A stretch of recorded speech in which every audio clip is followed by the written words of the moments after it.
Hi friends, welcome back to my channel. మీరు కనుక నా ఛానల్ ఫస్ట్ టైం చూస్తున్నారా అయితే సబ్స్క్రైబ్ చేసుకోండి. అలాగే పక్కనే ఉన్న బెల్ ఐకాన్ని క్లిక్ చేసేయండి ఫ్రెండ్స్. ఈరోజు ఎపిసోడ్ అయితే సూపర్గా అదిరిపోబోతుంది. ఎక్కడా స్కిప్ చేయకుండా మొత్తం చూసేయండి ఫ్రెండ్స్. అప్పుడే మీరు ఎంజాయ్ చేయగలుగుతారు. నచ్చినట్లయితే ఒక లైక్ ఇచ్చి ఎంకరేజ్ చేసేయండి ఫ్రెండ్స్. ఇక ఎపిసోడ్లోకి అయితే వెళ్ళిపోదాం. ఈ ఎపిసోడ్ స్టార్ట్ అవగానే ఇక రాజ్కి బ్యాంక్ నుంచి వచ్చి గుండె పగిలే లాంటి విషయాన్ని అయితే చెప్తారు బ్యాంక్ ఓనర్స్. ఇక వాళ్ళ చేతిలో ఉన్న ఫైల్ చూపించి, మీ తాతయ్య షూరిటీ సంతకం పెట్టారు కాబట్టి మీరు మానవుడిగా ఇక్కడ సంతకం చేస్తేనే మీకు టైం ఇవ్వడం జరుగుతుంది. కరెక్ట్గా 15 రోజుల్లో మీరు 100 కోట్లు మా బ్యాంకు కట్టాలి, లేదంటే ఈ ఆస్తులు అన్నీ కూడా ఇక మా వశం చేసుకుంటాం అని చెప్పి బ్యాంక్ వాళ్ళైతే ఇక అక్కడి నుంచి వెళ్ళిపోతారు. ఇక రాజ్కి ఏమీ అర్థం కాదు, ఒకటే మైండ్ స్టక్ అయిపోతుంది. ఇక ఆఫీస్లోంచి అలాగే నడుచుకుంటూ బయటికి వస్తాడు. శృతి మొత్తం గమనిస్తూ ఉంటుంది. ఇదేంటి సార్, ఏంటి ఇట్లా ఉన్నారు, ఎప్పుడు ఇలా ఉండరు కదా, ఏదో జరిగింది, ఏదో విషయంలో డిస్టర్బ్ అయ్యారు అని చెప్పి ఇక అనుకుంటూ ఉంటుంది. ఇక రాజ్ మెల్లగా నడుచుకుంటూ అలాగే రోడ్డు మీద వెనకాల డ్రైవర్ వచ్చి సార్ సార్ సార్ అని చెప్పి పిలుస్తున్నాక కూడా కనీసం డ్రైవర్ గొంతు కూడా వినబడినంత పరజ్ఞానంలో నడుచుకుంటూ వెళ్ళిపోతాడు రాజ్.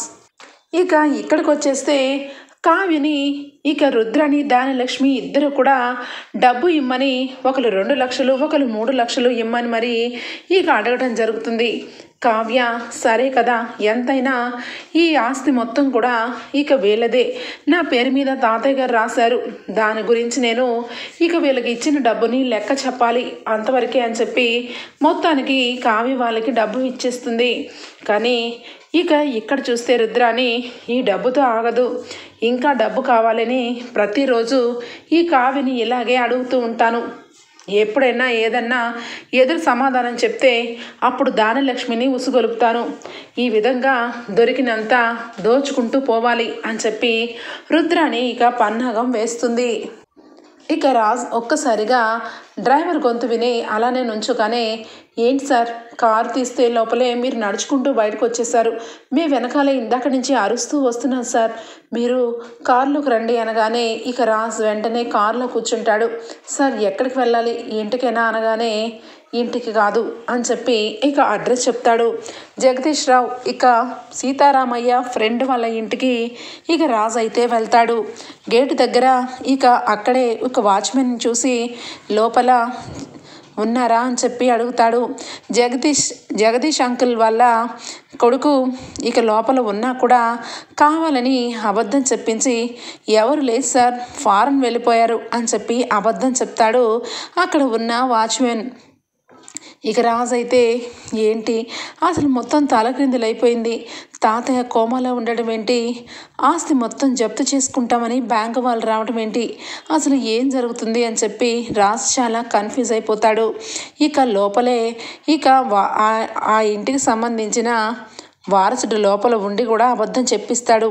ఎందుకంటే డబ్బు మొత్తం చిట్ ఫండ్స్లో తన సొంతగా తన ఇంట్లో పెట్టుకొని అందరి డబ్బులు తను దోచేసి ఎవరికి కూడా రూపాయి ఇవ్వకుండా నష్టం వచ్చినట్టుగా చెప్పి చిట్ ఫండ్స్ కంపెనీ ఎత్తేసి ఇక అక్కడి నుంచి పరారీలో ఉండాలని ఇక లోపలే ఉంటూ అందరికీ కూడా అబద్ధం చెప్పిస్తూ ఉంటాడు. రాజ్ ఏమో ఇక ఆలోచిస్తూ ఏం చెయ్యాలి, ఇటు వాళ్ళ మనవడు గారు లేరు, ఇటు చూస్తే అప్పు తీసుకున్న ఇక తాతయ్య గారు ఫ్రెండు లేడు, ఇప్పుడు తాతయ్య గారు కూడా ఇక కోమాలో ఉన్నారు. ఇప్పుడు ఈ సమస్యని ఏ రకంగా పరిష్కరించాలి, కావ్యకి ఏదన్నా ఐడియా వస్తుంది, కావ్య సహాయం తీసుకుంటే మంచిదేమో, కళావతికి ఈ విషయం చెప్పాలి అని చెప్పి రాజ్ ఇక అక్కడి నుంచి ఇంటికి బయలుదేరుతాడు. ఇక ఇక్కడికి వచ్చేస్తే కావ్య రుద్రానికి అలాగే ఇక రుద్రానికి దానలక్ష్మికి ఇద్దరికి డబ్బు ఇచ్చిన సంగతి మొత్తం కూడా ఒక డైరీలో నోట్ చేసుకుంటుంది. ఇక తన పని తను చేసుకుంటూ ఉంటే రాజ్ సడన్గా మధ్యాహ్నం ఎప్పుడూ రాని టైంలో ఇంటికి రావటం గమనిస్తుంది. ఒక్కసారిగా రాజ్ మొహం అంతా ఒక రకంగా అయిపోతూ ఉంటుంది. ఇక వెంటనే, ఏమండి ఈ టైంలో వచ్చారేంటి, భోజనం వడ్డించమంటారా అనగానే, భోజనం కాదు, ఒక్కసారి నీతో కొంచెం మాట్లాడాలి అనగానే, వస్తున్నానండి అని చెప్పి ఇంకా రూమ్లోకి వస్తుంది. ఒక్కసారిగా కళావతి అని చెప్పి గట్టిగా పట్టుకొని బోరున ఏడ్చేస్తాడు రాజ్. ఏమైందండి, ఎందుకు ఇంత బాధపడుతున్నారు, అసలు ఏమైంది, ఆఫీసులో ఏమన్నా తేడా వచ్చిందా, ఏమన్నా ప్రాబ్లమా చెప్పండి అనగానే కళావతి, నాకు చాలా బాధ అనిపిస్తుంది.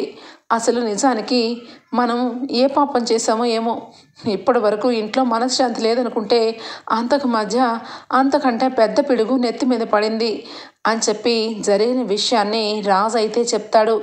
బ్యాంకులో ఇప్పుడు మనం 100 కోట్ల రూపాయలు జమ చెయ్యాలి, లేదంటే మన ఆస్తులు, మన ఇల్లు, మన కంపెనీలు అన్నీ కూడా ఇక బ్యాంకు వాళ్ళు జప్తు చేసుకుంటారు అని చెప్పి బాధపడుతూ చెప్తాడు. ఒక్కసారిగా కావ్య, ఏంటండి, ఏంటి ఇంత ఘోరం, ఇక ఆయన వాళ్ళ కొడుకులు కానీ వాళ్ళ మనవలు కానీ ఉంటారు కదా, వాళ్ళని వెళ్ళి కలుద్దాం, అప్పుడు ఖచ్చితంగా వాళ్ళు ఈ విషయంలో సహాయం చేస్తారు. ఇక తాతయ్యకి వాళ్ళకి సంబంధం లేదని, ఏ అప్పైనా వాళ్ళే భరించాలని వాళ్ళతో మనం మాట్లాడదాం పదండి అని అంటుంది కావ్య. లేదు కళావతి, నేను సరాసరి అక్కడి నుంచే వస్తున్నాను. వాళ్ళ మనవడు కూడా ఫారెన్ వెళ్ళిపోయాడంట, మొన్నటి వరకు ఇక్కడే ఉన్నాడంట. ఇప్పుడు లాస్ట్గా ఇక వాళ్ళకి సంబంధించిన వాళ్ళు ఎవరూ లేరు. ఇప్పుడు ఆ డబ్బంతా మనం కట్టకపోతే ఖచ్చితంగా ఇల్లు అలాగే కంపెనీలు జప్తు చేసుకుంటారు. నిలువ నీడ కూడా లేకుండా అయిపోయింది కళావతి అని చెప్పి చాలా ఎమోషనల్ అయిపోతాడు రాజ్. మీరు ధైర్యం కోల్పోకండి, నేను ఖచ్చితంగా ఈ విషయంలో ఏదో ఒకటి చేసి మన ఇల్లుని ఎట్టి పరిస్థితుల్లోనూ బ్యాంక్ వాళ్ళకి వెళ్లకుండా చూస్తాము. ఇక మీరు సైలెంట్గా ఉండండి అని చెప్పి కావ్య ఓదార్చి ఇక తన మనసులో ఉన్న బాధ అంతా కూడా కృష్ణయ్యకి చెప్పుకుంటుంది. కృష్ణయ్య, నేను ఏ రోజు ఏమీ అడగలేదు. నేను నా భర్త కలిసి ఉండాలని, నా భర్త నన్ను ప్రేమగా చూసుకోవాలని, ఆ ఒక్క విషయం తప్ప నేను ఎప్పుడూ నగలు అడగలేదు, ఆస్తులు అడగలేదు, అంతస్తులు అడగలేదు. కానీ ఇంటి పత్రాలు మొత్తం కూడా నా పేరు మీద మార్చేలాగా చేశావు. ఇప్పుడేమో ఇల్లు విషయం మొత్తం ఆస్తులన్నీ కూడా బ్యాంకు వాళ్ళు జప్తు తీసుకుని వెళ్ళిపోతారన్న విషయం ఇక ఆయన చెప్తున్నారు. ఏంటి ప్రభు, ఏం చెయ్యాలి నేను? ఈ కృష్ణ లీలలతో నాకు ఏదో ఒకటి ఐడియా వచ్చేలాగా చెయ్యి. నా భర్త ఆ రకంగా బాధపడుతుంటే నేను తట్టుకోలేకపోతున్నాను తండ్రి అని చెప్పి ఇక కృష్ణుడి దగ్గర బాధపడుతూ ఉంటుంది కావ్య. ఇక బాధపడుతూ ఉన్న కావ్యం చూస్తుంది రుద్రాణి. ఇక సంతోషంతో ఉప్పొంగిపోతూ, అమ్మయ్య, నాకు ఇన్నాళ్ళకి నా కక్ష తీరుతుందిరా రాహుల్. నిజానికి ఈ కావ్య ఇక నన్ను ఇంట్లో నుంచి బయటికి పంపిస్తుందా, నాకు ఈ ఇంటికి సంబంధం ఏమీ లేదంటుందా, తిరగేసి ఈ ఆస్తి ముక్కలు చేయకుండా కాపాడేస్తుందా? ఇప్పుడు అర్థమవుతుంది ఈ రుద్రాణి అంటే. ఈ రుద్రాణి ఈ ఇంట్లో ఉన్నదే ఆస్తి కోసం. అలాంటి ఆస్తిని ఈ కావ్య కొట్టుకుపోతుంటే చూస్తూ ఊరుకుంటానా అనగానే, ఏంటి మమ్మీ, ఏమైంది, ఏం చేసావు మమ్మీ, అలా ఏడుస్తూ ఇక బాధపడుతుంది. ఆస్తి మొత్తం బ్యాంక్ వాళ్ళు జప్తు చేయడం ఏంటి మమ్మీ అని చెప్పి రాహుల్ అడుగుతూ ఉంటాడు. ఆ మాటలకి ఇక వెంటనే, ఒరేయ్, నువ్వు ఎప్పుడు కూడా కొంతవరకే ఆలోచిస్తావు, నేను దూరంగా ఆలోచిస్తాను. ఇక మనం ఈ ఇంట్లో ఖచ్చితంగా మన ఆస్తిని మనం తీసుకొని వెళ్ళాల్సిన అవసరం లేదురా, ఆస్తి మొత్తం మనమే కొట్టేయచ్చు అని చెప్పి అంటుంది. ఏంటి మమ్మీ, ఏం ఐడియా వేసావు అనగానే, ఏం ఐడియా వేసానో చెప్తే నీకు దిమ్మ తిరిగిపోయిద్దిరా అనగానే, చెప్పు మమ్మీ, నాకెందుకో చాలా ఆత్రంగా అనిపిస్తుంది. ఈ కళావతి ఆస్తి పోయిందని బోరున ఏడవటం, నువ్వేమో మనకు ఆస్తి వస్తుందని చెప్తున్నావు, ఏం జరుగుతుంది మమ్మీ అని చెప్పి అడగగానే ఇక అప్పుడు చెప్తుంది రుద్రాణి కుట్ర. ఏమీ లేదురా, ఇక మన తాతయ్య గారు, అదే నా కన్న తండ్రి కాని తండ్రి సీతారామయ్యకి ఒక ఫ్రెండ్ ఉన్నాడు కదా, వాడికి 100 కోట్ల షూరిటీ మన తాతయ్య గారు పెట్టినట్టుగా నటించాను. ఇంకొక విషయం ఏంటంటే, అంతకుముందు జగదీష్ అంకుల్ అని ఒక అతను ఉండేవాడు, తాతయ్య గారికి బెస్ట్ ఫ్రెండు. ఆయనకి ఈయన షూరిటీ ఇవ్వడం జరిగింది, ఆయన అప్పు తీర్చడం జరిగింది, ఆయన చనిపోవటము జరిగింది. ఆ టైంలో రాజ్ వీళ్ళందరూ చిన్న పిల్లవాళ్ళు. అదంతా ఎప్పుడో జరిగింది, అదే నేను గుర్తు తెచ్చుకున్నాను. ఇప్పుడు ఇక ఆ ముసలివాడు కోమాలో ఉండేసరికి ఇక మొత్తం ప్లాను గీశాను. ఇక ఖచ్చితంగా కళ్ళు తెరవని పరిస్థితుల్లో ఇక ఆ ముసలోడున్నాడు. అలాంటప్పుడు ఎలాంటి అల్లికలైనా అల్లచ్చని నేనే ఒక కొత్త కథని సృష్టించానురా రాహుల్ అనగానే ఒక్కసారిగా స్టన్ అయిపోతాడు రాహుల్. ఏంటి మామ్, ఏంటి, ఏం కథది అనగానే ఇప్పుడు ఆ కథ చెప్తే నీకు కళ్ళు తిరగడమే కాదురా, నీ మైండ్ బ్లాక్ అయిపోయి కింద పడిపోతావు అని చెప్పి అంటుంది రుద్రాణి. ఏంటో చెప్పు మమ్మీ అనగానే వద్దు, ఇప్పుడు చెప్పను. ఈ ఇంట్లో స్వప్న ఎక్కడ పడితే అక్కడ గుంట నక్కలాగా చూస్తూ మనం ఎప్పుడెప్పుడు దొరికిపోతామా, ఎప్పుడెప్పుడు మనల్ని బయటికి నెట్టేద్దామా అని చెప్పి చూస్తూ ఉంటుందిరా నీ భార్య. అలాంటప్పుడు ఇక్కడ ఈ విషయం నేను చెప్పను, ఇక జరిగేది జరుగుతూనే ఉంటుంది అని చెప్పి ఇక తన కుట్రని రాహుల్ కూడా చెప్పదు. ఇక రాస్ అలా బాధపడుతూ ఉన్న విషయాన్ని కృష్ణుడితో చెప్పుకొని ఇక ఇంట్లో అందరికీ ఈ విషయం తెలిస్తే అందరూ బాధపడతారు. కాబట్టి 15 రోజుల టైం ఉంది. ఈ 15 రోజుల టైంలో ఏదో ఒకటి చేసి ఇక ఈ ఇంటిని కనీసం కంపెనీని ఇక జప్తు చేయకుండా చూసుకోవాలి. అప్పుడే ఈ ఇల్లు ఒక పద్ధతిగా రన్ అవుతుంది అని చెప్పి కావ్య ఇక తన అయిన కృషిలో ఫస్ట్ అసలు ఎక్కడి నుంచి ఏంటి అన్నది ఇక ట్రై చేయడానికి స్టార్ట్ అవుతుంది. ఇక మొత్తానికైతే ఆ జగదీష్ రావు అనే అతని వాళ్ళ మనవడు ఎక్కడ ఉన్నాడో ఇక అడ్రస్ తెలుసుకొని అక్కడికి వెళ్తుంది. అక్కడ వాచ్మెన్ అయితే లేరమ్మా, ఆయన వెళ్ళిపోయి సంవత్సర కాలం పడుతుంది, ఆయన లేరు, ఈ ఇల్లు మొత్తం కూడా నేనే మధ్య మధ్యలో చూసుకుంటూ ఉంటాను అని చెప్పి అబద్ధం చెప్పడం కావ్యకి ఎక్కడో ఏదో తేడాగా అనిపిస్తుంది. ఇల్లు చూస్తుంటే ఎవరో ఉన్నట్టు అనిపిస్తుంది, కానీ వీడు మాత్రం లోపలికి వెళ్ళనివ్వట్లేదు. సరే అయితే అని చెప్పి కావ్య ఇక అక్కడి నుంచి పక్కకి వచ్చేస్తుంది. పక్కకు వచ్చేసి ఇక అతనుని సైడ్ నుంచి ఇక పక్క నుంచి వెళ్ళే దారిని కనుక్కొని కావ్య చాలా డేర్గా ఆ దారిలోంచి ఆ బిల్డింగ్ లోపలికి వెళ్తుంది. ఇక వెళ్ళగానే ఇక జగదీష్ రావు అంకుల మనవడు డ్రింక్ చేస్తూ ఇక చాలా హ్యాపీగా ఉన్న పలంగా మనకి ఇంత పెద్ద బంపర్ ఆఫర్ వచ్చింది, అలాంటప్పుడు మనం ఎలా వదులుకుంటాం అని చెప్పి అంటూ ఉంటాడు తన గర్ల్ ఫ్రెండ్తో. ఏం బంపర్ ఆఫరు, ఈడేంటి ఎంత హ్యాపీగా ఉన్నాడు, అయినా వీడు ఫారెన్ వెళ్ళిపోయాడని అబద్ధం చెప్పించి లోపల ఈ రకంగా వీడు ఉన్నాడు, ఎక్కడో ఏదో మోసం జరిగింది, వీడి గురించి తెలుసుకోవాలి అని చెప్పి కావ్య అక్కడే ఉంటుంది. ఇక ఇంతలోనే ఇక కాల్ రావటం, ఇక ఆయన అతను ఫోన్ మాట్లాడడం కావ్య వింటుంది. ఏంటి, ఏమైంది, నాకు కావాల్సిన డబ్బు, నాకు కావాల్సింది డబ్బు కాదు, నాకు కావాల్సింది వాళ్ళు రోడ్డు మీద పడడం అంతే, అదే నేను కోరుకుంది అని చెప్పి అంటూ ఉంటాడు.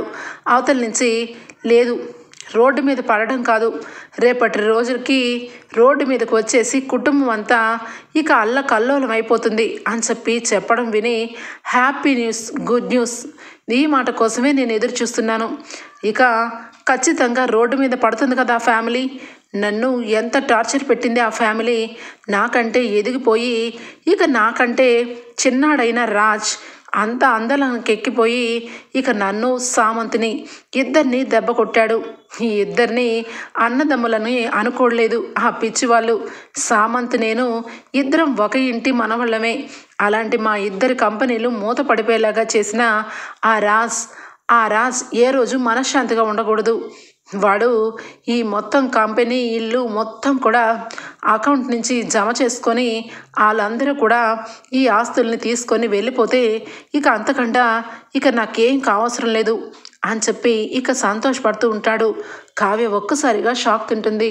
అంటే అనామిక బాయ్ ఫ్రెండు ఇక వీడు ఇద్దరు కలిసి అన్నదమ్ముల ఒక ఇంటి మనవల, వీళ్ళిద్దరూ అతని మీద పగ తీర్చుకోవడం కోసం ఎవరితోనో ఏదో చేతులు కలిపారు, కావాలని ఇక తాతయ్య గారిని ఇరికించాలని ఏదో పెద్ద ప్లానే వేశారు అని చెప్పి ఇక కావ్యకైతే డౌట్ వచ్చి ఇక ఖచ్చితంగా ఇదేదో పెద్ద విషయమే, ఈ విషయాన్ని నేను నా చేతులతో నేనే ఛేదించాలి అని చెప్పి ఇక బాగా ఐడియా వేస్తుంది కావ్య. ఇక ఎట్టి పరిస్థితుల్లోనూ బ్యాంకు ద్వారా డబ్బులు ఇవ్వడానికి వీల్లేదు, 100 కోట్ల రూపాయలు ఇవ్వాలి అంటే తాతయ్య గారు సృహలో ఉండాలి. సృహలో ఉంటేనే అతని మాట చెల్లుతుంది. అతను కోమాలో ఉన్నాడు కాబట్టి కోమా నుంచి బయటికి వచ్చిన మరుక్షణమే చెప్తారని కొంత టైం తీసుకుందామని చెప్పి కావ్య రాజ్తో చెప్తుంది. రాజ్ వెంటనే సరే అయితే కాలావతి, నిజంగానే నాకు ఈ ఐడియా రాలేదు. తాతయ్య గారు ఎప్పుడు కోమా నుంచి వస్తారో అప్పుడు సెటిల్ చేద్దామని చెప్పి మనం 2వ పిటిషన్ వేసుకుందామని చెప్పి ఇక వాళ్ళే అప్రోచ్ అవుతారు లాయర్కి. ఇక బ్యాంకు మేనేజర్లకి అర్థం కాదు. అదేంటి మీరు 15 రోజుల్లో అప్పన్నా తీరుస్తాము లేకపోతే జమన్నా చేస్తామని మీరు ఇక్కడ సంతకం పెట్టారు, మర్చిపోయారా? మీరు అనుకున్న టైము దాటిపోయింది కాబట్టి మీ ఇల్లు, ఈ కంపెనీలు ఇవన్నీ మా సొంతం అని చెప్పి అంటూ ఉండగా ఇంట్లో పెద్ద రణరంగమే జరుగుతుంది. దానిలక్ష్మి అలాగే ఇక అందరూ కూడా ఏంటి ఇన్ని అప్పులకి సంతకం పెట్టాడా మామయ్య? ఇంట్లో వాళ్ళందరికీ దిక్కులు మాలిన వాళ్ళని చేసేసి రోడ్డు మీద పడేసి ఇక సంతోషంగా ఆయన కోమాలో ఉన్నారా? ఈ అప్పుకి మాకు ఎలాంటి సంబంధము లేదు. అసలు గట్టిగా మాట్లాడితే ఈ ఇంటికి నా కొడుకు వారసుడే కాదని నేను ఎక్కడైనా చెప్తాను, అంతే తప్పించి ఈ అప్పుకి మాకు సంబంధం లేదు అని చెప్పి అంటూ ఉంటుంది. ఇక లాయర్ గారైతే నువ్వు ఎంతైనా ఈ ఇంటి కోడలు కదమ్మా, ఎంతైనా నీ కొడుకు మనవడు కాబట్టి ఈ ఇల్లు, ఈ ఫ్యాక్టరీలు, ఆస్తులు మొత్తం జప్తు అయిపోగా ఇంకా అందరికీ కూడా 5 కోట్లు అప్పు మిగులుతుంది కాబట్టి ఇక ఇంటి మనవలుగా తలకొక 5 కోట్లు అప్పు తీర్చాలి అని చెప్పి ఇక లాయర్ గారైతే చెప్పడం జరుగుతుంది. ఒక్కసారిగా ఇక అసలైన బుద్ధి బయటపడుతుంది. అదేంటి ఈ ఇంటికి సంబంధించిన వారసుడు నా కొడుకే, కానీ వీటికి సంబంధించిన అన్నీ కూడా రాజే చూసుకున్నాడు. దీని కష్టాజితం రాజే ఉన్నాడు కాబట్టి దీనిలో నష్టపరిహారం కూడా రాజా అనుభవించాలి. నా కొడుకు ఏ రోజు ఆఫీస్కే వెళ్ళలేదు. అసలు నా కొడుకు గట్టిగా మాట్లాడితే ఆటో వేస్తున్నాడు. ఈ ఇంట్లోనే లేడు. ఈ ఇంటికి మాకు సంబంధం లేదు అని చెప్పి ఇక దానిలక్ష్మి ప్లేట్ ఫిరాయించేస్తుంది. ఇక ఆ మాటలన్నీ విని దానిలక్ష్మి మాటలు విన్న ఇక కావ్య అలాగే అపర్ణ, ఇందిరాదేవి అందరూ ఆశ్చర్యపోతారు. డబ్బు ఉంటేనే బంధాలు, డబ్బు లేకపోతే బంధాలు తెంచుకునే రోజులు ఇవి.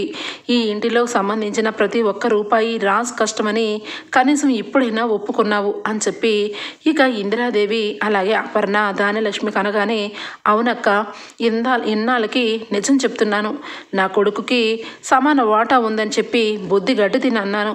నిజానికి సమానమైన వాటా ఎప్పుడూ లేదు. నా కొడుకు ఏ రోజు కూడా ఆఫీస్కి రాలేదు. అందుకే నిజం చెప్తున్నాను. ఈ ఆస్తి గురించి ఇక నాకు ఈ అప్పుల గురించి సంబంధమే లేదు అని చెప్పి పక్కకు తప్పుకుంటుంది. ఇక కావ్య అయితే ఇక ఒక్కసారిగా అప్పుడు గట్టిగా ఆలోచన చేస్తుంది. అయితే ఈ ఇంటికి సంబంధించిన చిన్న మనవడైన కళ్యాణ్కి ఎలాగ సంబంధం లేదో ఈయనకు కూడా సంబంధం లేదు అనగానే ఒక్కసారిగా కుటుంబం షాక్ అయిపోతుంది. ఏంటి రాజ్కి సంబంధం లేదా? మరి అలాంటప్పుడు ఇక ఈ ఇంటికి సంబంధించిన ఆస్తులు అంతస్తులు రాజువే కదా అనగానే అలా మీరు అనుకుంటే పొరపాటే. ఆయన మనవడే, ఆయన విలువలకి మనవడు, కానీ ఈ ఆస్తికి మొత్తానికి వారసురాలని నేను. ఆయన చనిపోయే ముందు ఆయన కోమాకి వెళ్ళిపోయే ముందు ఆస్తులన్నీ నా పేరు మీద రాశారు కాబట్టి ప్రతి ఒక్క రూపాయి నాది. నేను ఎలాంటి జప్తులు చేయను. ఈ ఇల్లు కూడా ఈ కంపెనీలు కూడా నా పేరు మీద ఉన్నాయి. సీతారామయ్య గారు నా పేరు మీద వీలునామా రాశారు అని చెప్పి చూపించేసరికి ఇక బ్యాంకు వాళ్ళు ఇక లాయర్తో ఏం మాట్లాడాలో అర్థం కాదు. ఇక రాజుని వెంటనే అదేంటి సార్, మనోళ్ళుగా మీరు కదా హక్కుదారులు, మీరే కదా సంతకం చేశారు అనగానే హక్కుదారు నేనే, కానీ నా దగ్గర రూపాయి లేదు. అంతా కూడా నా భార్య అయిన కళావతి దగ్గరే ఉంది. ఆమె ఏమో ఈ ఇంటి గురించి ఆమె ఆస్తిని పంపడానికి ఇష్టం పడట్లేదు. ఈ విషయంలో నేనేమీ చేయలేను అని చెప్పి రాజ్ చెప్పడం జరుగుతుంది. ఇక ఆ మాటలకి కావ్యని ఇక ఆ బ్యాంక్ వాళ్ళు చూడండి మేడం, మీరైనా ఆస్తి మీ భర్తదైనా ఒకటే, ఆ ఆస్తి కూడా సీతారామయ్య గారిది. అలాంటప్పుడు మీది ఎలా అవుతుంది? ఆయన ఏదో పేరు రాశారు తప్పించి ఆయన చేసిన అప్పుకి షూరిటీ ఉన్నారు కాబట్టి 10 కోట్ల ఆస్తి మీరు ఇచ్చేయాల్సిందే. కూడదు అంటే జైలుకి వెళ్తారు అనగానే కావ్య ఏ జైలుకైనా రావడానికి సిద్ధంగా ఉన్నాను, కానీ దుగ్గిరాల ఇంట్లో నుంచి వీళ్ళెవ్వరినీ కదిలించే హక్కు అధికారం మీకు లేదు.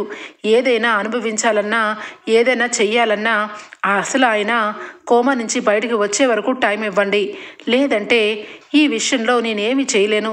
మీకు నిజంగా ఆస్తులు హక్కులు అన్నీ కూడా కరెక్ట్గా మీరు కనుక్కొనే కదా షూరిటీ పెట్టించుకుంటారు. ఆయనకు సంబంధించిన ఆస్తి ఒక్క రూపాయి కూడా లేదు. అలాంటప్పుడు సీతారామయ్య గారినే ఇక అదుపులోకి తీసుకుంటారా? చెయ్యండి. కోమాలో ఉన్నారు ఆయన. ఏ కోర్టు అయ్యా కోమాలో ఉన్నాయన్ని అరెస్ట్ చేస్తుందో నేను చూస్తాను. ఈ ఆస్తి మొత్తం నాది అన్నాను కదా అని చెప్పి కావ్య కూడా తెగించి మాట్లాడుతుంది. ఇక కావ్య మాటలకి దెబ్బకి ఇక అక్కడి నుంచి మీకు మరికొన్ని రోజులు టైం ఇస్తున్నాము, ఈ టైం లోపల ఆలోచించుకోండి అని చెప్పి ఏం చెప్పాలో అర్థం కాక అక్కడి నుంచి వెళ్ళిపోతారు. ఇక రుద్రానికి నోటి వెంట మాట ఉండదు. ఇదేంటిది, ఈ కావ్య ఇలా అడ్డం పడుతుంది, రాజ్ అంటే మర్యాద లేదు. ఇదిగో కావ్య, నీకు ఈ కుటుంబం మీద ప్రేమ లేదా? కుటుంబం అంతా రోడ్డు మీద పడిద్దన్నా కూడా నువ్వు ఆస్తుల్ని నీ ఆస్తులు అంటావేంటి అనగానే, చూడండి రుద్రాణి గారు, నేను ఆస్తి రాసిస్తేనే కుటుంబం రోడ్డు మీద పడిద్ది. నేను రాయనంత వరకు కుటుంబం రోడ్డు మీద పడదు. కుటుంబం అంతా కూడా అండగా నేను ఉండగా ఏం జరగదు. ఆయన నేను ఈ ఇంటికి మనవడు మనవరాలం, మా మీద మేము బాధ్యత మోస్తున్నాం. మీరు మధ్యలో కలగజేసుకోవద్దు. అసలు మీకు దీనికి సంబంధమే లేదు. ఈరోజు ఆ హక్కుల గురించి ఆస్తుల గురించి అడిగారు తప్పించి అప్పు అనగానే అందరూ కలిసి ఆయనే మనవడని మీరందరూ చూపిస్తున్నారు. ఇప్పుడు నాకు నిజంగా అర్థమైంది. ఈ ఆస్తికి సంబంధించిన పత్రాలు తాతయ్య గారు ఎందుకు ఎవరి పేరు మీద రాయలేదు, నా పేరు మీద ఎందుకు రాశారో నాకు అర్థమైంది. కోర్టు వాళ్ళతో నేను మాట్లాడతాను, మీరు మధ్యలో కలగ చేసుకోవద్దు అని చెప్పి కావ్య అక్కడి నుంచి సీరియస్గా లోపలికి వెళ్ళిపోతుంది. ఇల్లంతా అల్లకల్లోలంగా ఉంటుంది. ఎప్పుడెప్పుడు ఇక బ్యాంకు వాళ్ళు ఇల్లుని జమ చేసుకుంటారా, ఇల్లుని వేలం పాటపాడి తీసుకుంటారా అని చెప్పి ఇంటి పెద్ద ఆవిడ ఇందిరాదేవి బాధపడుతుంది. ఇక అపర్ణాదేవికి ఇందిరాదేవికి ధైర్యం చెప్తుంది కావ్య. నానమ్మ గారు, తాతయ్య గారిని ఇక ఏ రకంగా అయినా దేవుడు రక్షిస్తాడు. తాతయ్య గారు మునుపట్లాగా కళ్ళు తెరిచి విషయం ఉన్నది ఉన్నట్టుగా చెప్తారు. అప్పటి వరకు మనం ఓపిక పట్టాలి. తాతయ్య గారు ఇంత అప్పుకి షూరిటీ సంతకం పెట్టారు అంటే నమ్మకంగా అనిపించట్లేదు అని చెప్పి ఇక అంటూ ఉంటుంది. ఇక రాజ్ కూడా, అవును, తాతయ్య గారు ఎప్పుడు ఇంత పెద్ద విషయాన్ని చెప్పకుండా ఉండరు, ఖచ్చితంగా చెప్తారు, చెప్పకుండా ఈ రకంగా ఎందుకు దాచిపెడతారు అని చెప్పి ఇక అనుకుంటూనే ఉంటారు. ఇంతలోనే ఇక రుద్రాణి రాత్రికి రాత్రే ఇక అనామిక కాల్ చేయడంతో ఒక్కసారిగా బయటకు వచ్చి, చెప్పు అనామిక, అందరూ నిద్రపోతున్నారు, మనం ఇక్కడ మాట్లాడుకోవడం సేఫ్టీ కాదు. అసలు ఈ కుట్రకి మూలధారణం మనమే ఉన్నామని విషయం నా కొడుకు కూడా తెలియదు. ఎందుకు చేస్తున్నా ఫోను అని చెప్పనగానే, నాకేమన్నా పిచ్చా, అర్ధరాత్రి పూట ఎందుకు చేస్తాను? ఖచ్చితంగా ఆ కావ్య దగ్గర ఉన్న ఆస్తి పత్రాలు నువ్వు ఏదో రకంగా కాజేసి బ్యాంకులో దాని జిరాక్స్ కాగితాలన్నా పెట్టేసేస్తే ఆటోమేటిక్గా ఇక ఆస్తి మొత్తం కూడా మన సొంతం అవుతుంది. ఇక ఇటు సామంత్ అనుకున్నట్టు రాజ్ కుటుంబం బయటకు వచ్చేస్తుంది. ఆ బ్యాంకు వాళ్ళతో కొంచెం అమౌంట్ని ఇక షూరిటీగా పెట్టిన ఇక ఆ ముసలాయన చచ్చిపోతే ఇక మనకి ఎలాంటిది ఉండదు. ఆయన బ్రతకలేడు, ఆయన నోట్లోంచి ఏ విషయమూ చెప్పలేడు. ఆయన చచ్చిపోయిన తర్వాత ఖచ్చితంగా బ్యాంకు వాళ్ళు ఇల్లు జమ చేసుకుంటారు. ఆ బ్యాంకులో మేనేజర్ మన మనిషే కాబట్టి వాళ్ళు తీసుకోవాల్సిన కొంత అమౌంట్ తీసుకొని మిగిలినంతా మనకే ఇచ్చేస్తాడు. దెబ్బతో రాజ్ కుటుంబం, దుగ్గిరాల కుటుంబం రోడ్డు మీదకి, ఆస్తి నీకు నాకు, ఇక అలాగే పేరు ఆ కావికి ఉండిపోతుంది. అందుకే ఫోన్ చేశాను, నువ్వు ఆ ఆస్తి పేపర్లు ఇక కాజేయి. కావ్య కావాలని ఈ పని చేసిందని ఇంట్లో అందరూ రోడ్డు మీదకి వచ్చినా పర్వాలేదు, తనకు ఆస్తి ముఖ్యమేనని సృష్టిద్దాం అని చెప్పి ఇక అనామిక రుద్రాణితో ఫోన్ మాట్లాడుతూ ఉండగా ఇక స్వప్న ఇదే టైంలో ఏదో చేస్తుంది మా అత్త, ఖచ్చితంగా ఏదో దుర్మార్గం పనే చేస్తుంది, లేదంటే ఆస్తి కావాలి అని చెప్పి ఒకటే కొట్టుకుంటూ ఉన్న ఈ మనిషి ఒక్కసారిగా సాఫ్ట్గా అయిపోయి ఆస్తి మొత్తం బ్యాంకు వాళ్ళకి ఇచ్చేవాళ్ళని చెప్పి కావ్యతో ఎందుకు పొద్దున్న మాట్లాడినట్టు అని చెప్పి వెనకాలే రావడం, కావ్యం తీసుకొని ఇక మొత్తం కూడా రుద్రాణి కుట్రని కల్లారా స్వప్న కావ్య ఇద్దరు చూడటం జరుగుతుంది. ఒక్కసారిగా కావ్య నాకు తెలుసు దీని వెనకాల ఈవిడ గారే ఉంటారని. ఈవిడ చేసిన పనికి ఇంట్లో అందరూ బెదిరిపోయి ఇక బ్యాంకు వాళ్ళకి నాకు దగ్గర ఉన్న ఆస్తి పత్రాలు ఇచ్చేస్తానేమోనని చూసింది. కానీ ఎట్టి పరిస్థితిలోనూ జరగదు. ఎట్టి పరిస్థితిలోనూ ఈ ఆస్తిని ఎవరి పాల కానివ్వను. ఇది ఉమ్మడి సత్తు, ఉమ్మడిగానే అనుభవించాలని తాతయ్య గారు నాకు మాట తీసుకున్నారు. తాతయ్య గారికి అదే ప్రకారం ఆ మాట నిలబెట్టుకోవాలి. ఈ ఉమ్మడి ఆస్తి ఎవరి సొత్తు కాదు అని చెప్పి ఇక అసలైన డాక్యుమెంట్స్, అసలైన షూరిటీ సంతకాలు బ్యాంకు వాళ్ళ దగ్గరే కదా ఉంటాయి. ఖచ్చితంగా బ్యాంకుకి వెళ్ళి ఒకరోజు ఇక అసలైన ఆ మనవడు ఇంట్లోనే ఉంటూ ఇంటి బయట తాళం పెట్టుకుంటూ ఉన్నాడు. వాడిని బ్యాంక్ మేనేజర్ని ఇద్దరిని ఇక గట్టిగా వార్నింగ్ ఇస్తే ఇద్దరు బయటపడతారు. లేదంటే ఈ విషయం ఇక్కడితో ఆగదు అని చెప్పి కావ్య, స్వప్న ప్లాన్ చేస్తారు. ఇక అప్పటికప్పుడే రాజ్ కూడా తాతయ్య గారు 100 కోట్ల ఆస్తిని షూరిటీగా పెట్టారంటే నమ్మకం లేదు కళావతి, ఏదో గందరగోళం జరుగుతుంది అనగానే, ఏదో గందరగోళం ఏంటండి, వాడు ఇంట్లోనే ఉన్నాడు, వాడి దగ్గర అసలు పేపర్లు ఉన్నాయి, కావాలని వాడు బ్యాంకు వాళ్ళతో డూప్లికేట్ పేపర్లు ఇచ్చి అందులో అమౌంట్ని పెంచేశాడు. కావాలంటే మనం వాడు లేనప్పుడు వాళ్ళ ఇంటికి వెళ్ళి ఆ పేపర్లు తీసుకొని వస్తే చాలు అనగానే, ఇక సరే అయితే రాజ్ ఇలాగా కావ్య ఇద్దరు కూడా ఇక ఇంటికి బయలుదేరుతారు. ఇక ఫారెన్లో ఉన్నాడని చెప్పి అబద్ధం చెప్పిస్తున్న వాడి ఇంటికి వెళ్ళి ఇక వెనక దారిలోంచి కావ్య వెళ్ళి మొత్తం కూడా వెతుకుతుంది.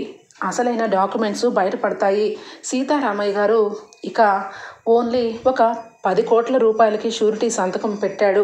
ఇక దానికి సంబంధించిన డబ్బు మొత్తం ఇదిగో ఇక్కడే దాచిపెట్టుకొని అందరికీ కూడా నష్టం కలిగేలా చేశాడు. వీడికి ఇక వత్తాసుగా సామంతు ఇక అన్న కాబట్టి ఇద్దరూ కలిసి మీ మీద కుట్ర చేసుకొని మిమ్మల్ని రోడ్డు మీదకి లాగాలని చూస్తున్నారు. ఈ పేపర్లు ఉన్నంత వరకు ఇక ఎవరు మనల్ని ఏమీ చేయలేరు అని చెప్పి ఆ పేపర్లు అలాగే అక్కడ ఉన్న డబ్బు అంతా కూడా రాజ్, కావ్య ఇక తీసుకొని అక్కడి నుంచి బయలుదేరి వచ్చేస్తారు. ఇక ఇక్కడికి వచ్చేస్తే హాస్పిటల్లో కళ్యాణ్ ఇక డాక్టర్లతో మాట్లాడుతూ ఉంటాడు. మా తాతయ్య పరిస్థితి ఎలా ఉంది, మా తాతయ్య నార్మల్గా మాట్లాడగలుగుతారా అనగానే, అయ్యో మీ తాతయ్యని ఇక హాస్పిటల్లో చాలా వరకు బాగా చూస్తున్నాం, ట్రీట్మెంట్కి బాడీ బాగా సహకరిస్తుంది, ఎప్పటికప్పుడు సురహ రాక తప్పదు అని చెప్పి చెప్పడం. ఇక తాతయ్య ఈరోజు మీరు ఖచ్చితంగా లేవాలి, ఎందుకంటే ఇక మీరు అనుకున్నట్టు అందరం కలిసే ఉంటాం తాతయ్య. మా అమ్మ ఈ ఇంట్లో చాలా బాధపడుతుంది ఆస్తుల గురించి, కేవలం నా గురించే కదా, కాబట్టి నేను ఇక నుంచి మీతోనే ఉంటాను తాతయ్య, ఈ ఇంట్లోనే ఉంటాను, కలిసికట్టుగా అందరం ఉందాం తాతయ్య అని చెప్పి అంటూ ఉన్న మాటలు ఇక సీతారామయ్య చెవులో పడి ఒక్కసారిగా కోమాలోంచి బయటకు వస్తారు. ఇక సీతారామయ్య కోమా నుంచి బయటకు వచ్చిన విషయం దుగ్గిరాల ఇంట్లో తెలుసుకొని అందరూ హాస్పిటల్కి చేరుకుంటారు. సీతారామయ్య గారు ఇక చాలా సంతోషంగా, నా కొడుకు, కోడళ్ళు, నా మనవలు, మనవరాళ్ళు అందరూ కలిసే ఉన్నారు, ఎలాంటి గొడవలు లేవు, కావ్య నాకు మాట ఇచ్చింది, ఆ కావ్య ఆ మాట ఇచ్చిన ప్రకారం అందరూ కలిసి ఉండేలాగా చేసింది, ఇంతకీ ఆ కావ్య ఏది, కావ్య రాజేరి అని చెప్పనగానే ఇక విషయం చెప్పగానే సీతారామయ్య ఒక్కసారిగా, ఏంటి 100 కోట్ల రూపాయలకి నేను షూరిటీ సంతకం పెట్టానా, అది ఎవరు చెప్పారు, అది ఎవరన్నారు, ఈ విషయంలో అసలు నేను షూరిటీ సంతకం పెట్టిందే 10 కోట్లకి, దానిని 100 కోట్లుగా సున్నాని పక్కన చేర్చేసి ఇక చెప్తే అది నిజమైపోతుందా అనగానే, ఇంతలో ఇక బ్యాంకు వాళ్ళు వచ్చి, లేదు మీరు బయటికి కోమాలోంచి బయటకు వచ్చారు కాబట్టి ఇక మీరు సెల్లోకి వెళ్ళాల్సిందే, 100 కోట్ల రూపాయలకి షూరిటీ సంతకం పెట్టారు అనగానే, ఆయన ఇప్పుడే కోమాలోంచి వచ్చారు, ఆయనకి టెన్షన్ పెట్టద్దు, దయచేసి మీకు కావాల్సిన డబ్బు ఆస్తి మొత్తం కూడా జమ చేస్తాం అని చెప్పి సుభాష్ అయితే ఇక అంటూ ఉండగా, ఆగండి మావయ్య గారు, మీరు ఎలాంటి ప్రూఫ్తో 100 కోట్ల రూపాయలు ఇక మా తాతయ్య షూరిటీ పెట్టారని అంటున్నారు అని చెప్పి కావ్య అడుగుతుంది. ఇదిగోండి ఈ పేపర్లే అనగానే, నీకు ఎంత ఇస్తానన్నారు ఈ ఆస్తిలో అని చెప్పి కళ్యాణ్, ఇక రాజ్, కళ్యాణ్ అలాగే ఇక కావ్య నిలదీస్తారు. ఒక్కసారిగా ఏం మాట్లాడుతున్నారు, మీరు 100 కోట్ల రూపాయలు మీరు ఇవ్వాలి, నాకెంత ఇవ్వడం ఏంటి అనగానే, మరి అది డాక్యుమెంట్స్ అయితే మరి దీన్ని ఏమంటారు అని చెప్పి కావ్య అసలు డాక్యుమెంట్ చూపిస్తుంది. ఒక్కసారిగా షాక్ అయిపోతూ అది అనగానే పక్కనే ఉన్న రుద్రాని వంక చూస్తూ ఉంటే, నాకు తెలుసు మీరు ఈ రుద్రాణి గారు అలాగే ఆ సామంత్ గాడు ఆ అనామిక మీరందరూ కలిసి కుట్ర పన్ని ఇక మా దుగ్గిరాల కుటుంబం మీద మీరు పగ తీర్చుకుందామని చేసిన ప్లాన్ మొత్తం రివీల్ అయిపోయింది. నైటే మొత్తం మీ బండారం బయట పెట్టేదాన్ని, కానీ అసలు విషయం ఇక తెలుసుకునే వరకు ఈ కావ్య ఈ నిజాన్ని ఎక్కడ కూడా బయట పెట్టలేదు. ఇప్పుడు చెప్పండి, ఈ ఆస్తిని మొక్కలు చేసి నీ మొక్క తీసుకొని నువ్వు వెళ్ళిపోకుండా ఇక ఆ విషయంలో తాతయ్య గారు నా పేరు మీద ఆస్తి రాశారని కక్షతో ఈ కుట్రంతా చేసింది నువ్వే కదా అని చెప్పి రుద్రాణి దగ్గర నుంచుంటుంది కావ్య. ఒక్కసారిగా రుద్రాణికి ఫీజులు ఎగిరిపోతాయి. అది అనే లోపలే ఇక చంప చెల్లుమని కొడుతుంది కావ్య. ఎప్పుడు మిమ్మల్ని ఎన్ని చేసినా రుద్రాణి గారు అనే సంబోధించాను, మీకంటూ ఒక గౌరవం ఇస్తూనే వచ్చాను. కానీ ఎప్పుడైతే మీరు ఇంటి వాళ్ళు చనిపోవాలని కోరుకుని ఇంటి డబ్బు మొత్తం కూడా మీరు తీసుకొని ఇంట్లో వాళ్ళని రోడ్డు మీద లాగాలని ఇలాంటి ప్లాన్ చేశారో అప్పుడే ఇంటి నుంచి మీరు వెలవేసి పడ్డారు. ఎంత పని చేసినా మీరు ఇంకా ఇక్కడే ఉంటారని ఎలా అనుకున్నారు అని చెప్పి అనగానే, కళావతి నువ్వాగు, ఈ మనిషిని ఏ రకంగా ట్రీట్ చేయాలో ఆ రకంగానే ట్రీట్ చేస్తారు ఇన్స్పెక్టర్ అని చెప్పి పోలీస్ ఆఫీస్ని పిలుస్తాడు.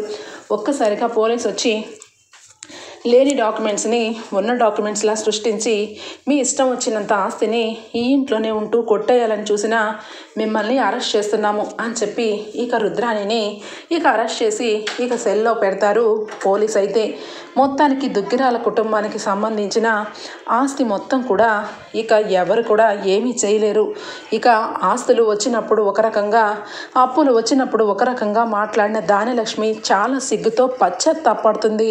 ఇంత జరుగుతున్న రుద్రాణి పక్కన ఉంటూ ఇంత మంచి బంగారం లాంటి ఇంట్లో మనుషుల్ని బాధ పెట్టాను, నాకు క్షమించండి, నన్ను ఇంట్లో మీతో పాటే ఒక మెంబర్ లాగా కలుపుకోండి, దయచేసి సిగ్గుతో చచ్చిపోతున్నాను అని చెప్పి ఇక సీతారామయ్య కాలు పట్టుకొని ఇక క్షమాపణ అడుగుతుంది.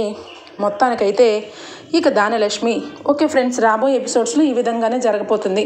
మీకు నచ్చినట్టయితే ఒక లైక్ ఇచ్చండి friends. Bye, take care, thank you.